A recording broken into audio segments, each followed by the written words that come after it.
नमस्कार मित्रों, स्वागत है आपका अपने चैनल रुद्रा कंपटीशन में। आज हम लोग लेकर आए हैं इतिहास का एक बहुत ही शानदार वीडियो जो UPSI, UP triple AC, UP लेखपाल के लिए बहुत ही महत्वपूर्ण होने वाला है।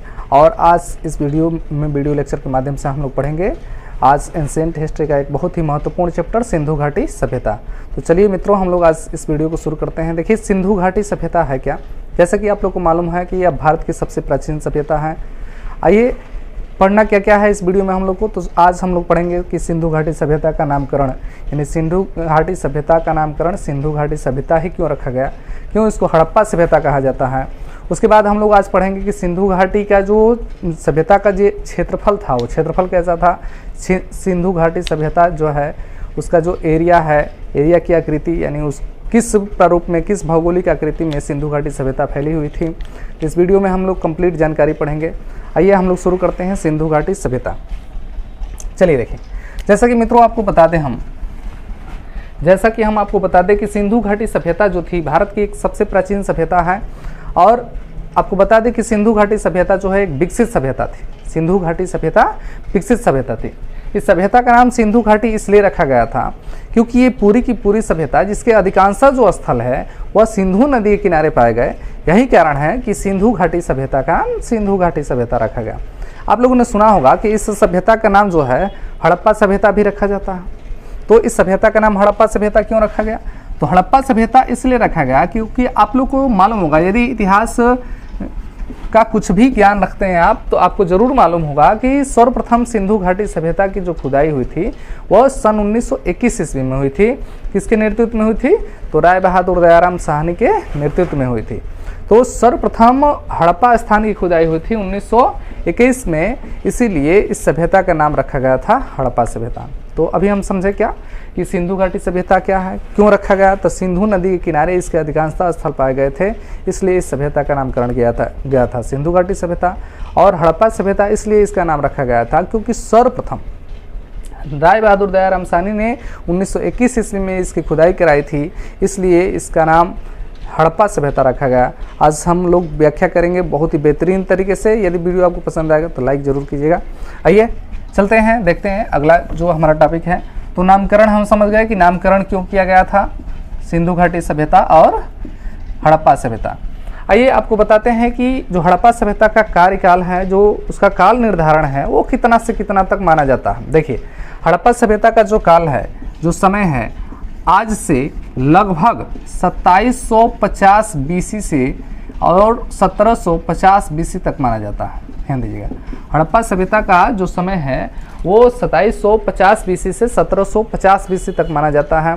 कहीं कहीं ये चेंज हो जाता है, जैसे कहीं कहीं आपको देखने को मिलेगा कार्बन डेटिंग पद्धति के अनुसार जो सभ्यता का काल है वो 2800 प्लस माइनस 100 बीसी से लेकर के और 1750 बीसी तक माना जाता है। ये कार्बन डेटिंग पद्धति के अनुसार है। देखिए, हड़प्पा सभ्यता का ऐसे जो सामान्य काल है वो कहाँ से कहाँ तक माना जाता है? तो 2700 बीसी से लेकर के 1750 बीसी तक। और कार्बन डेटिंग पद्धति के अनुसार जो काल है वो माना जाता है 2800 प्लस माइनस 100 बीसी से 1750 बीसी तक। तो अब ये कार्बन डेटिंग पद्धति क्या होती है? तो आप लोग को मालूम होगा कि कार्बन डेटिंग पद्धति एक ऐसी पद्धति होती है जिसकी सहायता से हम जीवाश्मों के आयु का निर्धारण करते हैं। कोई भी जीवाश्म है या पुरानी चीज़ें हैं तो उसका यदि आयु निर्धारण करना है तो कार्बन डेटिंग पद्धति के अनुसार ही हम जीवाश्मों का काल निर्धारण करते हैं। तो कार्बन डेटिंग पद्धति के अनुसार जो काल है हड़प्पा सभ्यता का वो 2800 प्लस माइनस 100 बीसी से 1750 बीसी माना जाता है। ठीक है, चलिए आगे चलते हैं हम लोग। तो ये तो हो गया इसका काल। अब उसके बाद हम लोग देखेंगे कि हड़प्पा सभ्यता जो है, हड़प्पा सभ्यता का टोटल क्षेत्रफल कितना था। तो अभी आज हम इस वीडियो में अभी जो बेसिक चीज़ें हैं उसके बारे में आप लोग को बताएंगे। आइए ध्यान से देखिएगा इस वीडियो को। तो हड़प्पा सभ्यता का जो एरिया था, जो क्षेत्रफल था, वो था 12,99,600 वर्ग किलोमीटर, यानी बहुत ही ज़्यादा क्षेत्रफल है। जैसे कि आप लोग देख रहे हैं कि हड़प्पा सभ्यता का जो क्षेत्रफल था वो कितना था? तो 12,99,600 वर्ग किलोमीटर में पूरी की पूरी ये सभ्यता फैली हुई थी। तो इस प्रकार हम देख रहे हैं कि हड़प्पा सभ्यता पूरा एक विशाल क्षेत्र में फैला हुआ था। जैसा कि आप लोगों को आज अभी हम बताएंगे कि हड़प्पा सभ्यता का पूर्वी बिंदु और पश्चिमी बिंदु, उत्तरी बिंदु, दक्षिणी बिंदु क्या है, इसके तुरंत बाद हम आप लोग को बताएंगे। तो देख लीजिए हड़प्पा सभ्यता किसे कहते हैं, तो सिंधु घाटी सभ्यता इसलिए कहा जाता है, इसलिए क्योंकि उसके अधिकांश जो प्रमुख स्थल है सिंधु नदी के किनारे मिले थे। हड़प्पा सभ्यता इस क्यों कहा जाता है, तो हड़प्पा सभ्यता इसलिए कहा जाता है क्योंकि सर्वप्रथम राय बहादुर दयाराम साहनी ने सन 1921 ईस्वी में इस जगह की खुदाई कराई थी हड़प्पा की, इसीलिए हड़प्पा सभ्यता को हड़प्पा सभ्यता कहा जाता है क्योंकि सर्वप्रथम हड़प्पा की खोज हुई थी। ठीक है। काल, तो काल इसका माना जाता है 2750 बीसी से 1750 बीसी। उसके बाद कार्बन डेटिंग पद्धति के अनुसार 2800 प्लस माइनस 100 बीसी से 1750 बीसी। एरिया कितना है हड़प्पा सभ्यता का, क्षेत्रफल कितना था, तो 12,99,600 वर्ग किलोमीटर था इसका पूरा का पूरा क्षेत्रफल। चलिए आज हम लोग देखते हैं इसका जो विस्तार था हड़प्पा सभ्यता। अब यहाँ से क्वेश्चन बनता है ये कि हड़प्पा सभ्यता की जो भौगोलिक स्थिति थी वह कैसी थी, यानी वृत्ताकार थी कि चतुर्भुजाकार थी कि वर्गाकार थी कि त्रिभुजाकार थी। तो हड़प्पा सभ्यता की जो आकृति थी वो थी त्रिभुजाकार। ध्यान दीजिएगा, ये बहुत कई बार ये क्वेश्चन पूछा गया कि हड़प्पा सभ्यता कैसी भौगोलिक आकृति में विस्तार रूप से फैली हुई थी। तो याद रखिएगा हड़प्पा सभ्यता जो थी त्रिभुजाकार भौगोलिक स्थिति में विस्तारित थी। तो चलिए आगे चलते हैं हम लोग। आगे हम लोग पढ़ेंगे कि हड़प्पा सभ्यता का विस्तार कहाँ से कहाँ तक था। चलिए ध्यान दीजिए, तो हड़प्पा सभ्यता का जो विस्तार था, हड़प्पा सभ्यता का विस्तार जम्मू कश्मीर से लेकर महाराष्ट्र तक, और कहा जाता है कि पंजाब से लेकर के पाकिस्तान से लेकर के उत्तर प्रदेश तक हड़प्पा सभ्यता फैली हुई थी। और इन पॉइंट, ये जो बिंदु हैं, इनके नाम हमको याद रखना है कि हड़प्पा सभ्यता कहाँ से कहाँ तक फैली थी, तो जम्मू कश्मीर से लेकर के महाराष्ट्र तक और पाकिस्तान से लेकर के पश्चिमी उत्तर प्रदेश तक हड़प्पा सभ्यता फैली थी। और इन जगहों का नाम पूछ देता है कि उत्तर में हड़प्पा सभ्यता कहाँ से कहाँ तक फैली थी, दक्षिण में कहाँ तक फैली थी, पूरब में हड़प्पा सभ्यता कहाँ तक फैली थी और पश्चिम में कहाँ तक फैली थी। इस चीज़ को ध्यान से देखिएगा आप लोग। आइए देखते हैं। देखिए, तो एक डायग्राम हम लोग बना लेते हैं। चलिए आइए देखिए, तो डायग्राम में ये जो है, ये नॉर्थ आप लोग को मालूम होगा, ऊपर साइड में जो होता है उत्तर दिशा होता है, नीचे दक्षिण होता है, इधर पूरब होता है और इधर पश्चिम होता है। जब कभी भी आप नक्शा देखिए तो ऊपर साइड में उत्तर होता है, नीचे दक्षिण, नॉर्थ, साउथ, ईस्ट और वेस्ट। तो ये हड़प्पा सभ्यता की चारों दिशाएं हम यहाँ पे आपको बताएंगे कि कहाँ से कहाँ तक फैली थी। तो अभी बताए हम कि उत्तर में कहाँ तक, तो जम्मू कश्मीर के एक जगह है जिस जगह का नाम है मांडा, इसको मांडा भी बोला जाता है, ध्यान दीजिएगा आप लोग, मांडा या रहमान ढेरी तक, रहमान ढेरी तक। उत्तर में कहाँ तक फैला था, तो उत्तर में एक जो जगह है जम्मू कश्मीर का मांडा या मांडा उसको बोला जाता है, मांडा या रहमान ढेरी से लेकर के। और यहाँ दक्षिण में जाएंगे तो दक्षिण में एक जगह है महाराष्ट्र में, ये जो जगह स्थित है महाराष्ट्र में। और ये महाराष्ट्र में कौन सी जगह है, तो महाराष्ट्र के दैमाबाद तक, महाराष्ट्र के दैमाबाद तक, ठीक है ना। तो दक्षिण में महाराष्ट्र के दैमाबाद, कभी कभी जो ऑप्शन है आपका चेंज कर देता है, कीम सागर का भगतरो तट, कीम सागर का भगतरो तट। तो ये पॉइंट है, आप लोग याद रखिएगा इसको।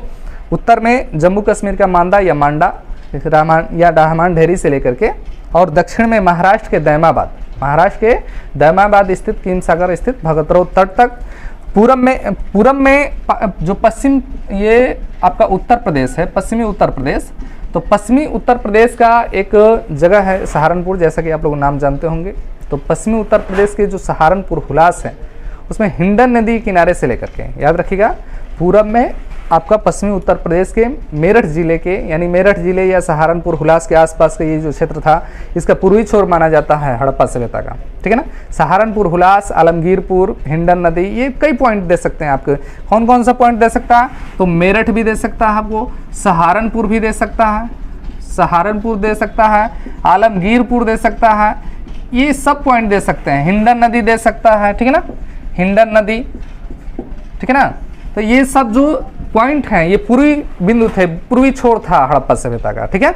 उसके बाद पश्चिम साइड में जाएंगे तो पश्चिम साइड में जो पाकिस्तान है, पाकिस्तान, तो पाकिस्तान में एक जगह है जिस जगह का नाम है सुत कांगेडोर, याद रखिएगा। पाकिस्तान में एक जगह है जिस जगह का नाम है सुत कांगेडोर।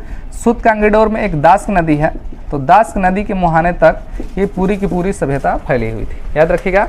पूरब में कहाँ तक, तो पश्चिमी उत्तर प्रदेश के मेरठ जिले यानी लगभग सहारनपुर, हुलास, आलमगीरपुर और हिंडन नदी, ये आपका पॉइंट है, आपको याद रखना है। और पश्चिम में तो पाकिस्तान के सुतकांगीडोर में दास्क नदी के मुहाने पर ये सभ्यता, यानी इसके चारों पॉइंट है। कहाँ से कहाँ तक फैले था? उत्तर में जम्मू कश्मीर चले जाना है, और दक्षिण में महाराष्ट्र के दायमाबाद स्थित किम सागर का भगोत्रो तट, पूर्व में आपका पश्चिमी उत्तर प्रदेश का मेरठ जिला, उसके बाद इधर चले जाएंगे हम लोग पश्चिम में तो पाकिस्तान का जो सुतकांगीडोर है दास्क नदी के मुहाने, वहाँ पर। तो ये पूरी की पूरी सभ्यता है। तो इस वीडियो में हम लोग ने क्या पढ़ा? हम लोगों ने पढ़ा कि हड़प्पा सभ्यता का नाम हड़प्पा सभ्यता क्यों रखा गया था, इसका नामकरण, इसका बाद इसका काल कब से कब तक, तो 2750 BC से 1750, यही आपको याद रखना है कि 2750 BC से लेकर 1750 BC तक हड़प्पा सभ्यता का काल है। उसके बाद हम लोगों ने पढ़ा हड़प्पा सभ्यता का क्षेत्रफल।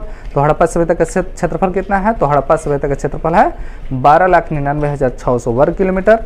उसके बाद हड़प्पा सभ्यता की जो आकृति है उसकी भौगोलिक स्थिति कैसी थी? तो त्रिभुजाकार थी। हड़प्पा सभ्यता की भौगोलिक आकृति कैसी थी? त्रिभुजाकार, ठीक है ना।